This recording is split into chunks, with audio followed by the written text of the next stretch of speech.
Oui, shalom. Je voulais juste parler de Jean-Baptiste. J'avais fait la publication en disant que Jean-Baptiste, dans le désert, il n'était pas tout seul. Bref, même ses prédications, on peut savoir que non, Jean-Baptiste n'était pas tout seul. Il est dit dans 1 Jean, dans Jean 1. Jean-Baptiste était venu rendre le témoignage de celui qui crie dans le désert.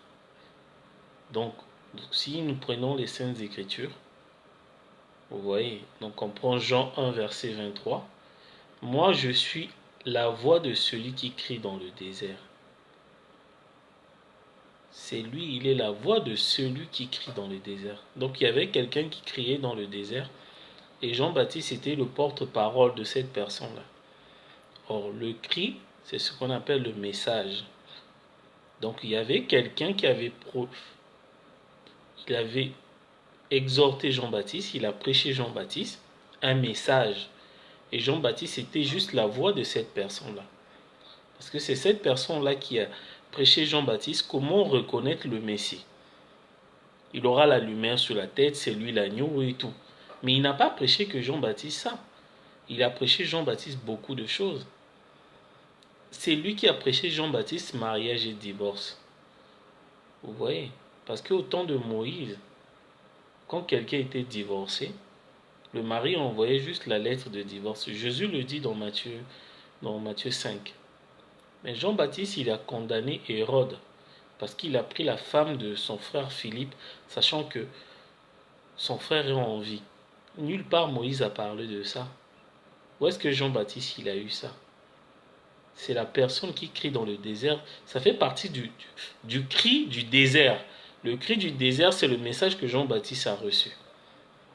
Et Jean-Baptiste, il était clair. Hein? La personne là, c'était pas Jésus. Il y avait quelqu'un qui a prêché Jean-Baptiste. C'est lui qui criait dans le désert et Jean-Baptiste était la voix de cette personne.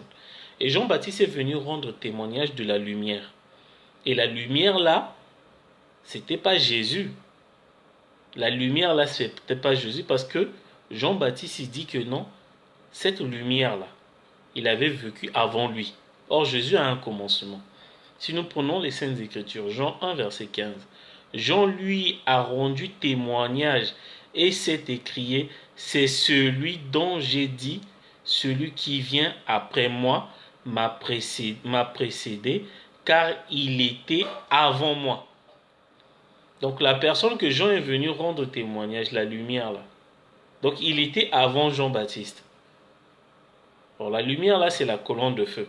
Donc la colonne de feu là devait devenir chair, un être humain.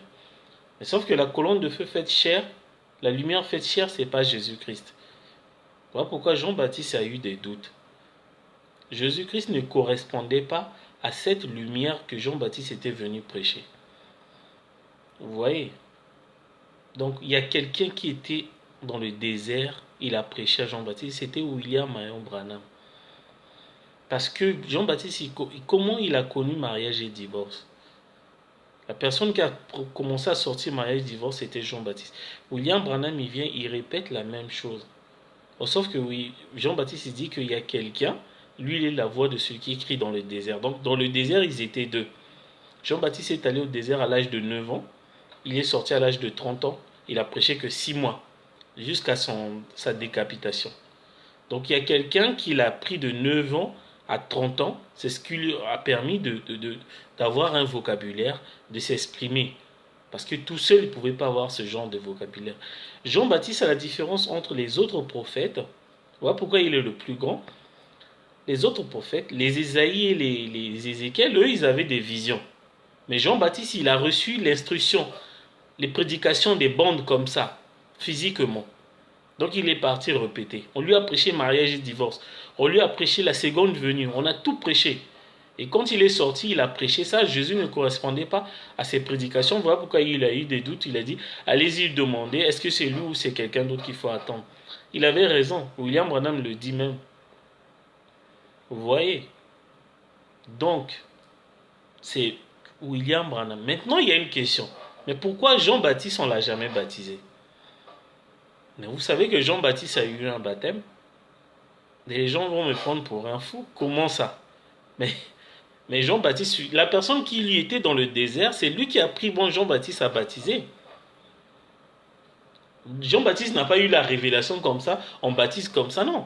C'est quelqu'un qui a appris Jean-Baptiste comment baptiser. C'est quelqu'un qui a appris Jean-Baptiste la prédication de mariage et divorce. C'est lui la voix les cris là. Celui qui crie dans le désert, c'est lui qui a appris Jean-Baptiste. C'est Dieu lui-même, c'est William Branham. Parce que la personne qui commence toujours à baptiser les gens, c'est Dieu lui-même. C'est Dieu qui a baptisé les enfants d'Israël par la mer Rouge avec Moïse. C'est Dieu, la première personne à baptiser les apôtres, c'était Dieu dans la chambre haute. Après les apôtres, ils ont suivi.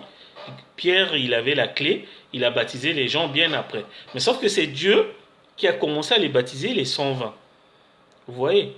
Et au temps de la fin, à la rue Azusa, la personne qui a baptisé les William Seymour du baptême du Saint-Esprit, c'était Dieu lui-même. Et la personne qui a montré Jean-Baptiste comment on baptise, c'était Dieu lui-même dans le désert. Et pour que Jean-Baptiste sache comment on baptise, on devait d'abord le baptiser lui-même. Il ne pouvait plus prendre le baptême. Jean-Baptiste, il avait eu son baptême. Ça, c'est le mystère. Mais un jour, même si les gens doutent, ils verront que c'est vrai. Même pas aujourd'hui, vous allez voir que ce que je dis est vrai. Jean-Baptiste ne pouvait pas sortir sans que... On doit d'abord le baptiser, le montrer comment le baptiser, le montrer le chemin. Après, lui, il a montré à ses disciples. C'est Dieu. C'est William Branham. Vous voyez? Et sauf qu'il y a un verset très important. Si on prend les Saintes Écritures, on prend Jean 1, verset 8. Il dit, lui n'était pas la lumière. Jean n'était pas la lumière. C'est la colonne de feu qui devait faire chair. Mais pour rendre témoignage de la lumière. Donc Jean devait rendre témoignage, prêcher la lumière qui devait venir pour le monde. La vraie lumière était celle qui venant dans le monde éclaire tout le monde. Tout homme, verset 10, était dans le monde et le monde fut fait par lui et le monde ne l'a pas connu. C'est cette lumière-là qui a créé la terre, qui a créé le monde. Voilà pourquoi Paul, il vient, il répète les mêmes choses dans Colossiens 1. Il dit, dans Colossiens 1,15, il est l'image du Dieu invisible, le premier-né de toute la création, car en lui ont été créées toutes les choses qui sont dans les cieux, toutes les choses qui sont dans les cieux, si on prend toujours les Saintes Écritures. Donc c'est la lumière là qui a créé toutes les choses qui sont dans les cieux. Or, ce n'est pas Jésus-Christ, c'est la colonne de feu qui a créé toutes choses dans les cieux. C'est la colonne de feu où il y avait la plénitude de la divinité. C'est ce qui lui a permis de créer toutes choses. Ce n'est pas Jésus-Christ. Vous voyez? Donc il y avait quelqu'un dans le désert qui a prêché Jean-Baptiste. Et Jean-Baptiste, il est venu porter la parole qu'on lui avait prêchée dans le désert pendant 6 mois. Et William Branham y clôture. Si nous prenons les Saintes Écritures, si nous prenons la béatitude oubliée, le 25 avril 61. Mais quand la confusion commença, paragraphe 69, Jésus vint et montra le Messie, et qu'il était le Messie. Mais ensuite, quelque chose ne tourna pas rond. Jean avait introduit le Messie qui avait son van à la main et qui allait brûler la paille. Seulement, il se rendit compte que les œuvres de Jésus, qu'il était doux et humble, aussi cela le tracassait. Il ne savait que dire. Il pensa, eh bien, il y a quelque chose qui cloche ici. On dirait qu'il avait cru dans une erreur. On dirait que ça clochait. Donc Jean-Baptiste, quand il a vu Jésus, Jésus ne correspondait pas à sa prédication. Parce que la prédication, c'était le jugement. Jean-Baptiste, il prêchait le message du temps de la fin, mais Jésus était la grâce.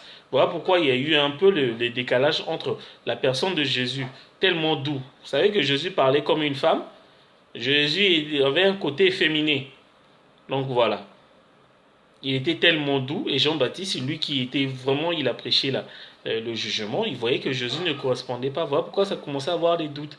Il y a eu beaucoup de choses que Jean-Baptiste, il a vu ses copies, il a regardé le ministère de Jésus, et la personne de Jésus, il a vu que c'était pas lui. Il dit, allez lui demander si c'est lui ou quelqu'un d'autre. Vous voyez?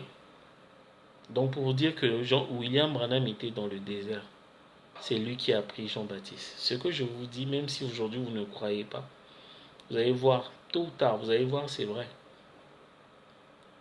Vous voyez, William Branham, c'est lui Elohim.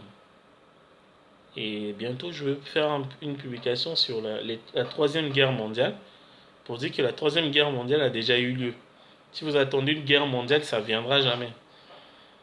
La Troisième Guerre mondiale a déjà eu lieu. On attend juste la destruction de la Terre. Je vais faire une publication sur ça, avec les versets, les citations.